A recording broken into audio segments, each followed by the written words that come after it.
let's go ahead and start with our number 12 team, which is the London Royal Ravens. I mean, this squad, what can you say at the moment, right? They're just not performing. They're 0-6 overall, have a map count of 7 and 18, but hardpoint and control ranks, they're 9th. Search, they are absolutely just god-awful at search. And to win in this game, right, it's been said time and time again that search and destroy wins championships, and this team just doesn't have it yet there, which is kind of to be expected, right? They don't have the entirety of their roster. It's been shaken up on more than one occasion. Zero, of course, is not playing with them in North Carolina at the moment. So they have some hurdles to overcome, but I think they did the right thing, at least with one of their players, with building around Shawnee. Again, I'm sad. I really wish that the Twins were on this roster because that's the biggest reason why I really rooted for this roster. But they have shown a little bit of signs of light. Their recent matches against Toronto, it was a loss, but it was a 2-3 loss. So they almost made it to that matchup against Minnesota. But before that, Minnesota beat them 0-3. And this was going back to Super Week. So they only played one match and just didn't end up going their way. So London got kicked out. They are 0-6, and it's just not the best start that we've ever seen. Moving on to our 11th ranked team, we have the Seattle Surge, who's down just one spot from last week, and they were the other team that finished 11th, 12th, didn't get a single victory, or I don't want to say didn't get a single victory, but started in the very first elimination round and ended up losing to Florida here, who I will say Florida did go on to have a pretty impressive tournament overall. We'll talk about them in a minute, but Seattle's 1-5, 7-17 map count. Control, they're dead last. Hardpoint, they're basically dead last. Search is saving them a little bit, but what are you going to do? I mean, I feel like the storyline for the entire season for Seattle has been Gunless has been playing pretty well. He's been latter half or top half of the league when it comes to flex rankings overall. Octane has not been the Octane of old, but I still have, and I don't know why, but I still have confidence that I think Octane can get back to the player that he was last year, but they are not getting the support at the moment that they need from that SMG duo of Looney and Pristini. At times, they look really good. Looney will come off and he'll win a search round, or he'll clutch up in a control round. But we just haven't seen it all been put together yet. So right now, Seattle is still kind of just spinning their wheels, and we'll see what happens here. They get a week off to practice and reset, and we'll see what happens going into the second major. Moving on to our number 10 seed, we have the Paris Legion, who I was actually really pretty high on going into our first major. You can see that they're down 3 spots from where I had them in our last power rankings. Overall, their record's 2-4, 11-14 map count. Hardpoint, they're pretty good at, and they showed that recently against the likes of teams like Atlanta and Toronto. Control, they're kind of middle of the pack. S&D, that's one of those game modes, again, that comes with chemistry and playing together more and getting reps against both pro teams and top AMs. And those are things that come by the third major, by the fourth major, time around there. And they just haven't had the time to gel yet. But again, they did lose their first match to Florida, who did have a pretty impressive tournament. I think everybody would agree that they don't expect Florida to stay down for long. They are way too talented to be one of the lower teams in the league. But before that, they barely lost in that map 5 to Atlanta. They got a 3-2 win over Toronto. So I don't have the same worries about this Paris squad as I do for Seattle and London. I think the more time they get to play together, the better that they'll be. But for right now, we've got them at number 10, down 3 spots from the previous week, which takes us to our number 9 team, which had a pretty decent showing, the Toronto Ultra. So I have them up 2 from where they were last week. Currently at number 9, their record is 3-5 with a 15-20 map count. You can see that basically all of their game modes are right in the middle of the pack. 7th in hardpoint, 6th in search. Control is not the greatest, but there's not too much separating teams like from the 6th spot to the 9th spot to the 10th spot when it comes to each of these game modes. Recently, of course, they did start off major one with a 3-2 win over London, which was actually a really good series. London played pretty decent in that, even though I did kind of dog them just a few minutes ago. And then they got the super impressive victory, the 3-2 win over Minnesota. I really thought that Minnesota they look so good at search and destroy. I didn't see them losing a map 5 search and destroy. You just figure that's their path to victory. If they can somehow get to that second search, that map 5 search, they're probably going to be successful and win that match. And Toronto won the Battle of the North, beat Minnesota at their own game. So pretty decent there overall, which is why we have Toronto up 2 spots. I didn't think that Toronto was really the 11th ranked team in the CDL, but they just didn't play great before the major. They lost to teams that they had no business losing to, which is why they were 11th before, and now we have them up to number 9. Moving up 1 spot from where they were last week, we have the Florida Mutineers, which is another team that had a pretty good showing at our first major. Of course, we just talked about Toronto, but Florida also looked pretty good. This is a team that slowly but surely, I can just feel they're going to continue their rise up the power rankings because, let's be honest, they're too talented not to. But overall, they're 3-5 with a 14 and 18 map count. Look at their performance in each of the modes, basically just right there in the middle of the pack. They're not quite excelling the way that I thought that they would be at this point in time, but again, started off the major with a 3-1 victory over Seattle. After that, they had a 3-1 victory, a really impressive performance over Paris. And then finally, they did bow out against New York, but New York is absolutely smoking at the moment. They are on fire. So even though they did lose to New York, that's not necessarily a bad loss per se. And when you look at this team overall, Skies played really well. Awakening, I mean, he made play after play this weekend in the first major. A lot of it is going to continue to come down to what type of production are they getting out of Neptune and Slack. But this is a team that when I'm thinking about predicting groups, this is a team that sooner or later they're going to catch fire. And when they do, watch out, because we know that Skies is an MVP candidate type player. At least what he's shown, and both him and Awakening, actually, what they've shown this year, they're just 2 players that I do not want to see, because you never know when they're going to pop off, and when they do, it's going to be a tough team to beat. So at number 8, we have the Florida Mutineers. Up to number 7, we have the LA Guerrillas, and another team that might not have played too much in terms of this weekend, but the matches that they did play, they looked pretty decent at. So overall, they're 3-5 with a 12 and 19 map count. Look at their different modes overall. They're 10th in hardpoint and control, but search is kind of saving them at the moment. Very similar to what's going on with Minnesota. We look at their recent matches. They started off, and I didn't think they had any chance against LA Thieves in that winners round 1, and they just looked great. Got a 3-0 victory. They absolutely put LA Thieves in the dirt. There's no doubt about it. Apathy played great. Silly has also been playing really well. We cannot overlook the turnaround that Silly had from last year to this year. He's just been playing really well. Vivid makes all of those plays around the map, especially in search and destroy. Seems like he's always somebody that's making flashy plays in the very same sense that you would see in a BZ type player or somebody like that. So this is absolutely a surprise squad for me. I think this is probably the 3rd power rankings in a row where I've got them just moving up again and just continually improving.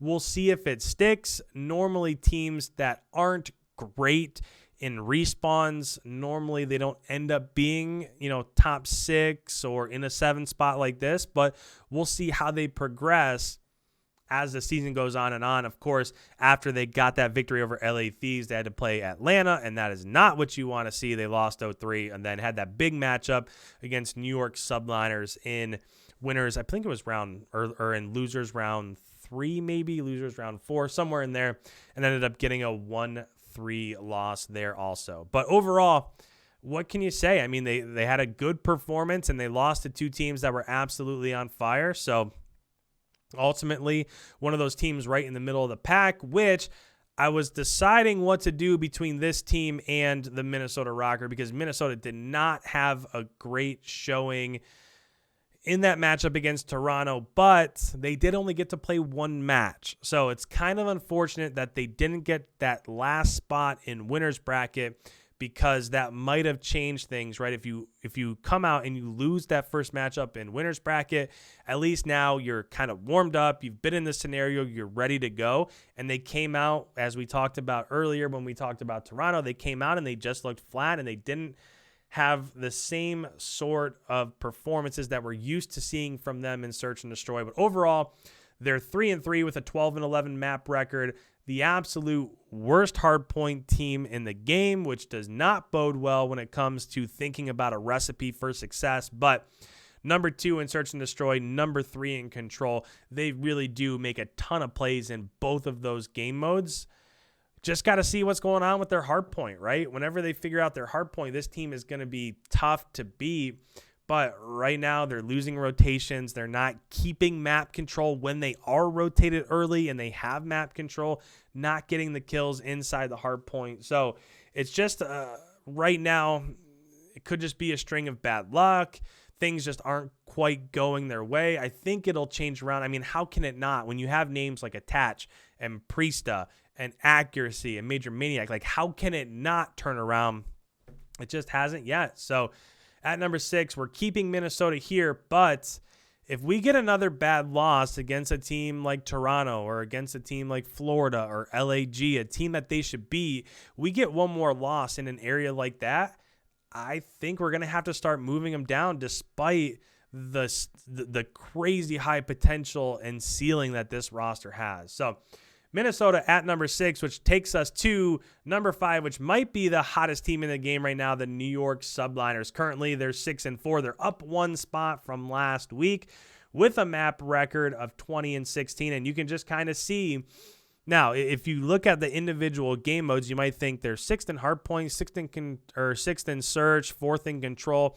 That's not like something super crazy off the charts or super special, but we have to remember that included in these ranks in each of these game modes are from a time in the first week and just kind of the beginning of Super Week where they just didn't look great, right? They got 0-3'd against LA Thieves and they didn't come out and win their first couple matchups. So all of those stats are still involved in this. So you might say, well, everything looks middle of the pack, but they are absolutely not playing like a middle of the pack squad. And we could go through the run that they went on, but ultimately when they dropped down to the elimination bracket after losing 3-0 fashion to OpTic, they got a big 3-1 victory over LAG, and then they absolutely just smoked Chicago the second time that they played them before finally losing to Dallas.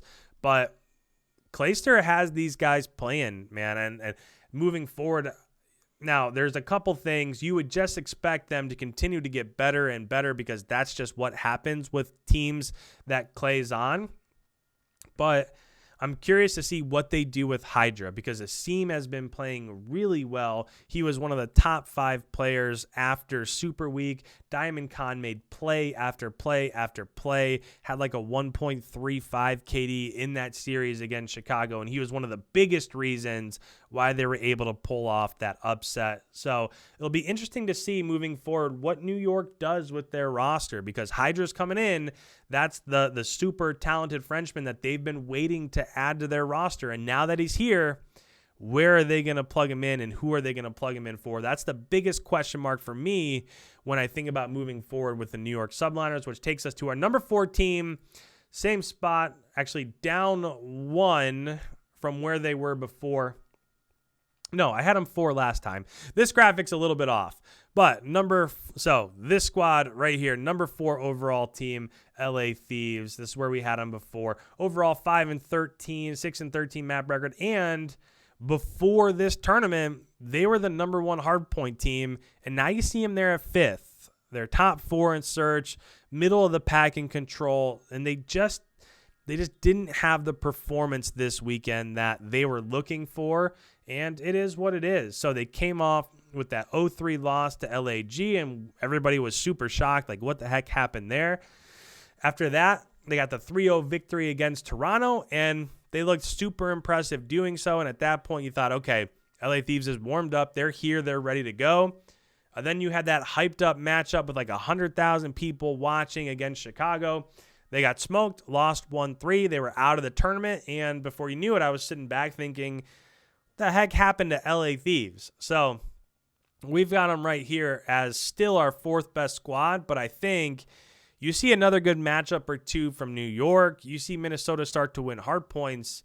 Even Florida, they continue to get hot. You can see LA Thieves either plummet or take another step or two up based off what happens here going into stage 2.